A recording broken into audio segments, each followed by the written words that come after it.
स्वागत है आपका भारत वॉइस में। अब तक का एग्जिट पोल जो कुछ भी आया है उससे अलग, उससे बड़ा और बेहद चौंकाने वाला एग्जिट पोल आपको बताने जा रहे हैं। जी हां, बिहार में सिर्फ सत्ता परिवर्तन नहीं हो रहा बल्कि बिहार में इतिहास रचने जा रही है महागठबंधन। तेजस्वी यादव की आरजेडी हो या कांग्रेस पार्टी या फिर लेफ्ट पार्टियां, सब मिलकर जो बिहार में उन्होंने चुनाव लड़ा है वो इतिहास रचने जा रहा है।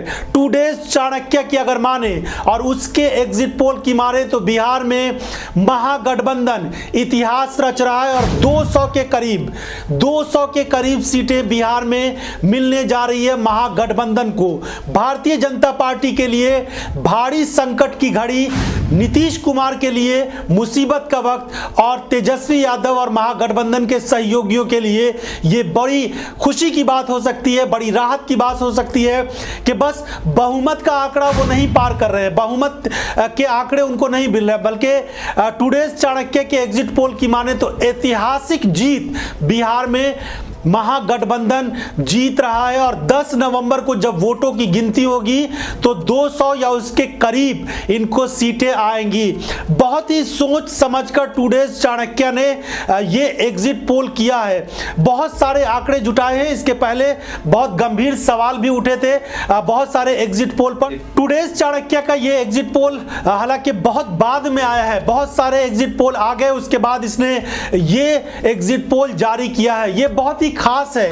तो हमने भी जिस तरह से दिखाया था जमीनी हालत बिहार में किस तरह की है, कैसे रिपोर्टर्स जब आम लोगों से बात कर रहे थे तो वो किस तरह से बता रहे थे अपनी हालत के पिछले 15 सालों में बिहार बहुत पिछड़ गया है, लोगों को उनको बुनियादी सुविधाएं भी नहीं मिल पाई है, कुछ सड़कें बनी हैं, बिजली की कुछ समस्याओं में सुधार हुआ है, बिजली की हालत थोड़ी बेहतर हुई है, लेकिन इसके अलावा शिक्षा और स्वास्थ्य की बात करें तो बहुत ज्यादा पिछड़ गया। प्रधानमंत्री नरेंद्र मोदी ने पिछले विधानसभा चुनाव में 1.25 लाख करोड़ के बिहार को पैकेज देने का ऐलान किया था, लेकिन वो पैसे क्या हुए, लोग लगातार इसको सवाल इसका उठा रहे थे। और इस तरह से बहुत सारे गंभीर सवाल केंद्र सरकार से हो या फिर राज्य सरकार से, क्योंकि दोनों सरकार इस वक्त मिलकर बिहार में सरकार चला रही थी, भारतीय जनता पार्टी और जेडीयू।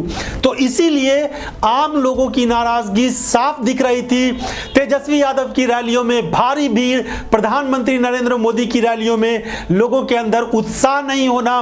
प्रधानमंत्री की नरेंद्र मोदी की जो शुरुआती 2-4 रैलियां थी उसमें तो और भी लोगों की कमी थी, बाद में इसको ठीक किया गया। तो बड़ी बात यह है कि नीतीश कुमार का जो ग्राफ है वो लगातार गिरता चला गया और यह कहा जा रहा है कि भारतीय जनता पार्टी ने नीतीश कुमार के ग्राफ को गिरने दिया। नीतीश कुमार की नैया तो डूबी ही, भाजपा की नैया भी बिहार में डूब गई है। मौजूदा मुख्यमंत्री को क्या रेटिंग दिया जाए इसका भी लोगों से पूछा गया तो इसके जवाब में 21% लोगों ने मौजूदा सीएम को अच्छा माना, जबकि 29% लोगों ने औसत और 37% लोगों ने मुख्यमंत्री को बेहतर नहीं कहा। इस चुनाव में जातीय समीकरण को अगर देखा जाए तो टुडेज चाणक्य के मुताबिक अग्रणी जातियों में से 60% लोग जेडीयू के साथ थे और 29% आरजेडी यानी महागठबंधन के साथ जा सकते हैं।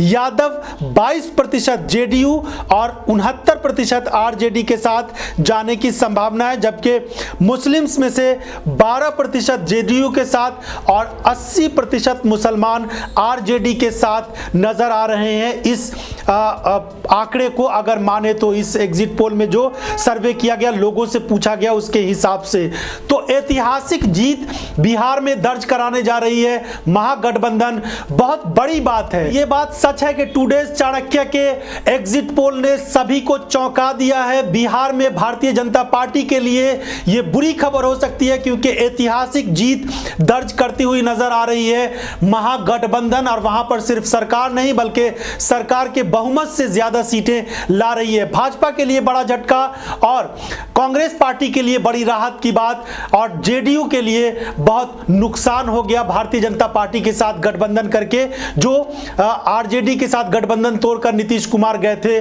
प्रधानमंत्री नरेंद्र मोदी के साथ कहा था उन्होंने कि ट्यूनिंग अच्छी रहेगी और बिहार विकास करेगा। पहले चरण के मतदान से साफ नजर आ रहा है कि नीतीश बाबू के नेतृत्व में एनडीए की सरकार दोबारा बन गई। तो सबसे पहले आंकड़ों की शुरुआत करते हैं और आपको बताते हैं कि किस तरीके से एग्जिट पोल के नतीजे अलग अलग मीडिया हाउसेस की तरफ से आए हैं। रिपब्लिक जन की बात के एग्जिट पोल के मुताबिक बिहार में महागठबंधन की सरकार बन सकती है। जी हां, सबसे बड़ी खबर, महागठबंधन की सरकार बिहार में बनने जा रही है। तो रिपब्लिक और जन की बात का जो आंकड़ा है उसके हिसाब से एनडीए को 37 से 39% वोट के साथ 91 से 117 सीटें मिल सकती है, यानी एनडीए पिछड़ता हुआ नजर आ रहा है। तो गठबंधन को 40 से 43% वोट शेयर के साथ 118 से 138 सीटों पर जीत मिल सकती है। जी हां, महागठबंधन की जीत, रिपब्लिक जन की बात। लोजपा को 7 से 9 सीट दिखाया गया, लेकिन ये आंकड़े आगे चलकर बहुत कम हो सकते हैं क्योंकि लोजपा का कोई वजूद इस वक्त बिहार में नजर नहीं आ रहा है। अगला आंकड़ा देखिए, बहुत जरूरी और बहुत इंपॉर्टेंट। टीवी9 भारतवर्ष के एग्जिट पोल में जो बताया गया है उसमें बराबरी का मुकाबला है।